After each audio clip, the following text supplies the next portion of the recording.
Et c'est parti pour Enjeu Patrimoine où nous répondons chaque jour à une grande question liée à la gestion de votre patrimoine. Aujourd'hui, l'assurance emprunteur, comment ça marche et quel est l'intérêt pour l'épargnant? Comme son nom l'indique, l'assurance emprunteur a pour objectif d'assurer, de protéger la personne qui réalise une demande de prêt. Prix, garantie, évolution du dispositif. Pour y voir plus clair, nos deux invités aujourd'hui sont Sandrine Alonier, directrice des études de Vous Financier. Bonjour. Bonjour. Bienvenue sur le plateau de Smart Patrimoine. Merci beaucoup de nous accompagner aujourd'hui. Ludovic Cohen, directeur général adjoint d'April Santé Prévoyance, nous accompagne également. Bonjour. Merci d'être avec nous également aujourd'hui. Sandrine Alonier, dans la théorie, elle protège donc l'emprunteur, c'est ce qu'on vient de dire, cette assurance. Dans les faits, comment et de quoi elle le protège exactement ? Alors, l'assurance emprunteur protège l'emprunteur, mais aussi la banque. En fait, c'est une assurance qu'on souscrit au moment de prendre un crédit immobilier pour qu'en cas de décès ou d'invalidité, le crédit puisse continuer à être remboursé. En fait, c'est finalement la banque qui s'assure de finalement la pérennité du crédit, mais c'est aussi une façon de protéger les héritiers en cas de décès pour qu'ils n'aient pas à supporter la dette. Donc là, vous venez de nous parler de deux cas, maladie, décès. En gros, c'est un peu ça, c'est de ça qu'elle protège. Oui, tout à fait. Soit en cas de maladie, où on va avoir du mal à continuer à rembourser sa mensualité, ou bien en cas de décès, évidemment, pour protéger le conjoint survivant ou les héritiers. Ça permet à la personne qui survit de ne pas avoir l'intégralité du crédit à rembourser. Et c'est intéressant de le dire, évidemment. Là, on s'est placé du point de vue de l'épargnant, mais ça protège aussi, évidemment, celui qui prête. Ludovic Cohen, est-ce qu'on est obligé de souscrire à une assurance de prêt ou alors est-ce que c'est juste mieux de le faire, finalement ? Alors, c'est en effet rendu obligatoire par la banque. Donc, ça peut être considéré vraiment comme une contrainte. Dans les faits, et comme vous le disiez, c'est une vraie protection pour l'emprunteur, pour sa famille. Juste pour caler, en cas de problème, ça peut être la vente du bien pour rembourser la banque. Donc, ça protège la banque, ça protège l'emprunteur et plutôt ses héritiers d'une situation très très compliquée, de problèmes financiers, alors que la situation en elle-même est déjà très difficile. Mais donc pas obligatoire ? Obligatoire, pas réglementairement, voilà. Mais rendu obligatoire par la banque.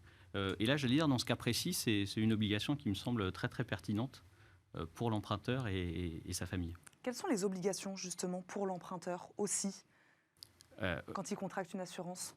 Alors, ça va être de fournir l'ensemble des informations à son assureur pour qu'il puisse lui proposer les meilleures garanties, les plus adaptées, en fonction de ce que demande la banque, mais également de sa situation personnelle. Et ça, on va y venir après sur avec qui il peut souscrire. Je pense que c'est vraiment cette bonne situation. Trouver les bonnes garanties, le bon tarif pour couvrir ce risque-là, et donc cette obligation faite par la banque. Les meilleures ou non, Sandrine Alonier, parce que là, on dit les meilleures garanties. En fonction de ce qu'on donne comme information sur nous aussi, on peut en avoir des moins bonnes, des garanties. Oui, mais alors c'est vrai que ce qui est très important, c'est de donner toutes les informations, puisqu'on ne sera couvert que sur la base des informations qu'on a dit. Par exemple, si vous fumez et que vous ne le dites pas, en cas d'incident de santé lié à la cigarette, vous ne serez pas couvert. Donc, il est vraiment très important de donner toutes les informations. Juste pour quand même expliquer l'assurance emprunteur, donc, quand on prend un crédit, on a deux choix. Soit la prendre au sein de la banque, c'est ce qu'on appelle l'assurance groupe, et c'est évidemment fortement incité par les banques, puisque comme c'est elles finalement qui vont couvrir le risque, ça leur permet aussi d'avoir la main et de s'assurer que ces mensualités d'assurance sont bien versées chaque mois, donc elles préfèrent, et c'est vrai que c'est aussi pour elles, c'est vrai, une source de rentabilité importante. Et le deuxième choix, c'est ce qu'on appelle une délégation d'assurance ou une assurance individuelle via un autre assureur, et là souvent on peut avoir des tarifs plus intéressants avec les mêmes garanties, en tout cas une assurance plus sur mesure. Et du coup, voilà, il y a ce choix, en tout cas, qui est inscrit dans la loi. Est-ce véritablement un choix qu'on peut faire ou comme vous dites, dans la pratique, les banques nous incitent quand même à souscrire auprès d'elles ? Ces dernières années, on a eu des taux de crédit extrêmement bas, des records historiques. Et donc, pour compenser un peu les faibles marges sur le crédit immobilier, les banques incitaient fortement à prendre une assurance emprunteur, une assurance groupe.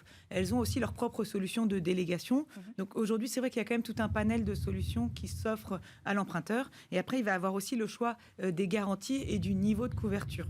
Donc c'est vrai que ça peut paraître complexe comme ça et on est ravis de pouvoir expliquer ça à tous ceux qui nous écoutent. Oui. Et justement, c'est vraiment ce choix de la délégation, puis j'y reviendrai, je vous donnerai un petit exemple, mais également du montant assuré.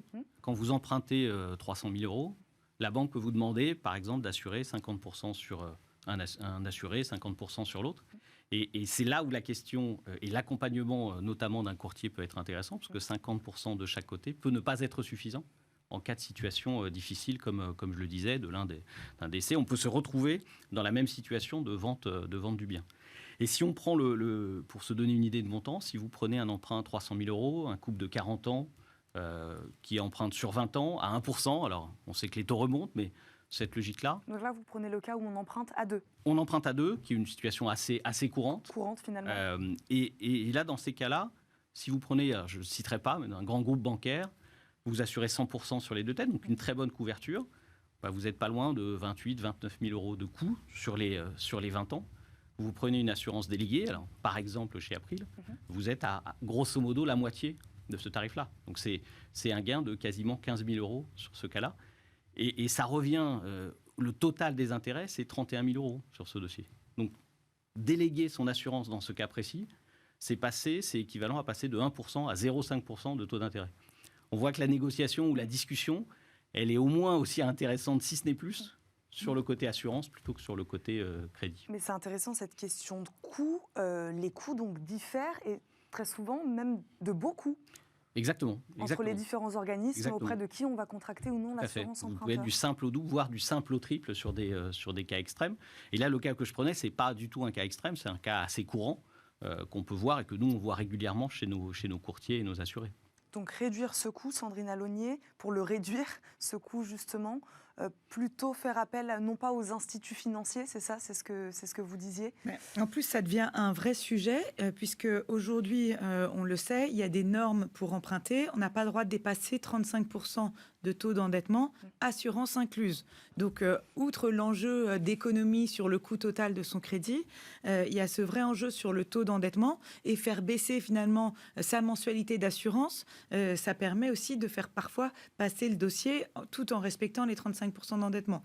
Donc ça, c'est très important. Et il y a aussi l'autre sujet, c'est les taux d'usure, le taux maximum auquel on a le droit d'emprunter, enfin au-delà duquel on ne peut pas emprunter. Et ça aussi, c'est assurance incluse. Donc c'est vrai qu'en période de remontée des taux, au-delà du simple intérêt économique, prendre une assurance moins chère va parfois être le moyen et le seul moyen de réussir à emprunter.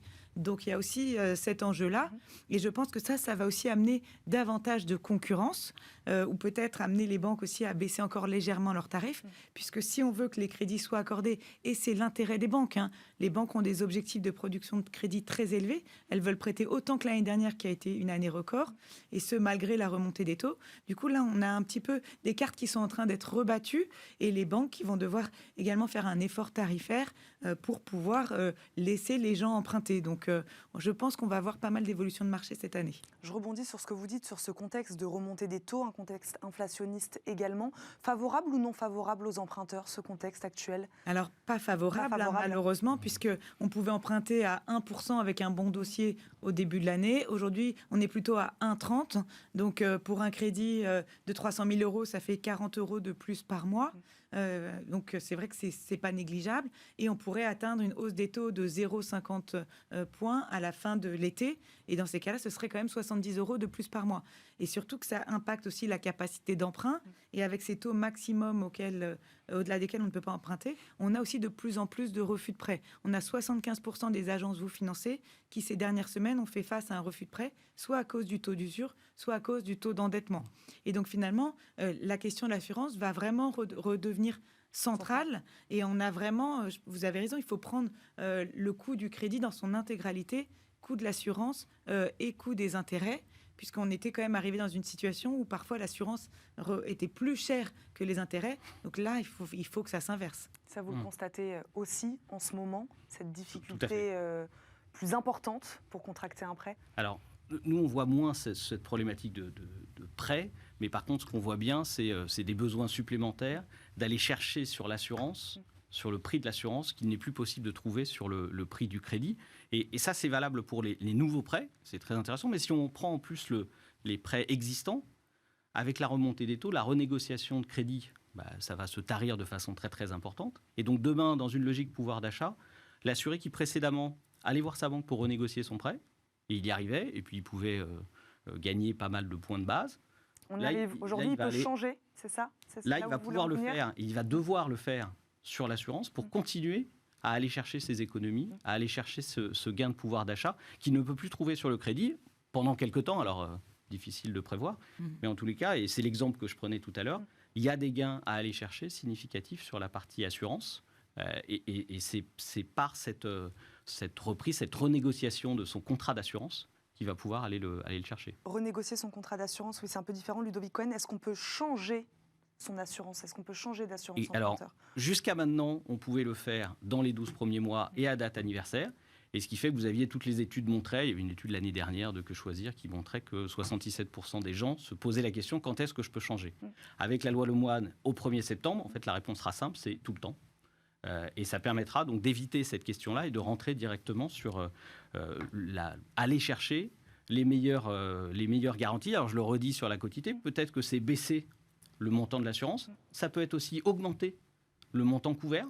Donc c'est un vrai choix qui peut être posé, toujours avec les limites sur les taux d'usure et taux de crédit. Oui, puisque C'est Que Choisir, vous en parliez justement, a publié une étude qui montre que ces nouvelles dispositions permettraient des économies pouvant aller de 5 000 à 15 000 euros sur la durée du contrat. Sandrine Alonier, oui, c'est à peu près de cet ordre-là, c'est ça? Oui, tout à fait, puisque c'est ce qui a été dit tout à l'heure, que finalement, on peut avoir un tarif de base en assurance groupe à 30 000 euros et on pourra être moitié moins cher sur la délégation d'assurance. En plus, il y a dans le cadre de la loi, ce qui change également, c'est qu'il n'y aura plus d'obligation de faire un questionnaire de santé si on emprunte moins de 200 000 euros ou moins de 400 000 pour un couple en étant assuré à 50% sur chaque tête. Qu'est-ce que ça va changer, ça, exactement? Alors, quelles étaient les conséquences finalement de ce questionnaire de santé et qu'est-ce qui va changer? Oui, bonne nouvelle pour l'épargnant. Oui, les conséquences, c'est que souvent, si on avait un problème de santé comme du diabète, du cholestérol ou même des problèmes plus graves, on avait une surprime d'assurance avec un taux d'assurance qui pouvait décoller et atteindre parfois plus de 1%.